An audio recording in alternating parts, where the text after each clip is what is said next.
বিসমিল্লাহির রহমানির রহিম। Hello everyone, আসসালামু আলাইকুম। আপনারা সবাই কেমন আছেন? আলহামদুলিল্লাহ, আমি ভালো আছি। তো আজকে রান্নাঘর থেকে ভিডিওটা শুরু করছি। আশা করছি আপনাদের অবশ্যই ভালো লাগবে। তো আমার ভিডিওটা যারা দেখছেন প্লিজ একটা লাইক দিয়ে শুরু করবেন আর সাবস্ক্রাইব করে পাশে থাকবেন। যারা এই কাজটি অলরেডি করে দিয়েছেন তাদেরকে অসংখ্য ধন্যবাদ। তো এটা ছিল রাতের ভিডিও। তো রাতের ভিডিও দিনের বেলা মাইকিং করা হয়েছে যে কারেন্ট থাকবে না, 2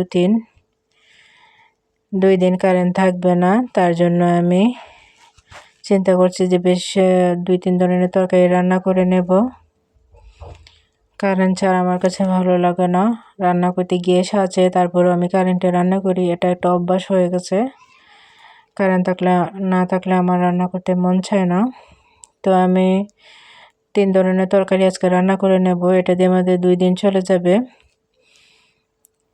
আমাদের কোনো মানুষ বেশি না, আমরা 4 জন আছি। আমার হাজব্যান্ড বাসায় নাই, উনি একটা কাজের জন্য বাহিরে গেছেন।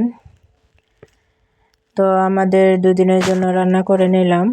আমি ডাল রান্না করেছি, এদিকে মূলা তরকারি বসিয়ে দিয়েছি, আর গিমা শাকটাও আমি বেছে নিয়ে রান্না করে নেব।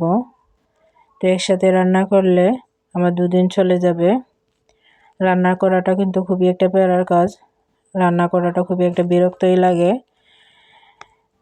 তো আগে রান্না করে যদি রেখে দিই তাতে অন্যান্য কাজ করতে সুবিধা হয়। তাছাড়া কারেন্ট না থাকলে কিন্তু ভালো লাগে না। তো আমি গিমা শাকটাও এখানে রান্না বসিয়ে দিয়েছি।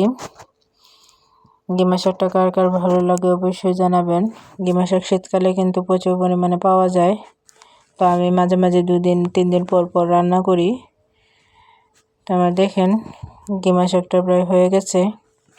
এদিকে কি কি রান্না করলাম সেটাও দেখিয়ে দিচ্ছি। দেখেন আমার রান্না হয়ে গেছে।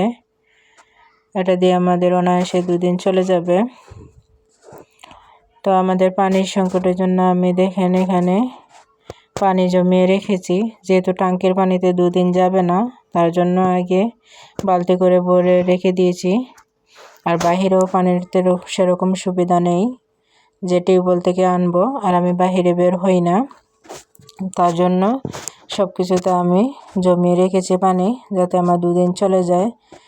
তো পরের দিন সকালে এখানে আমার হাজব্যান্ড যায় বাহিরে গেছে কাজের জন্য, কিছু মাল কিনতে গেছে।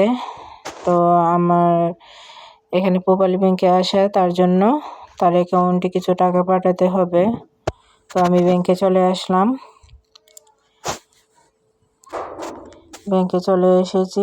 কিছুক্ষণ অপেক্ষা করার পর টাকাটা আমি জমা দিয়ে দেব। দেখেন আমি চলে এসেছি, এখানে কিছুক্ষণ অপেক্ষা করছি, তারপরে আমি টাকাটা জমা দিয়ে বাসায় চলে যাব। তো এই ছিল ভিডিও আমার। কেমন লাগে আমার ভিডিওটি অবশ্যই জানাবেন।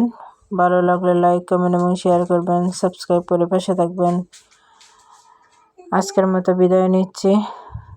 আল্লাহ হাফেজ।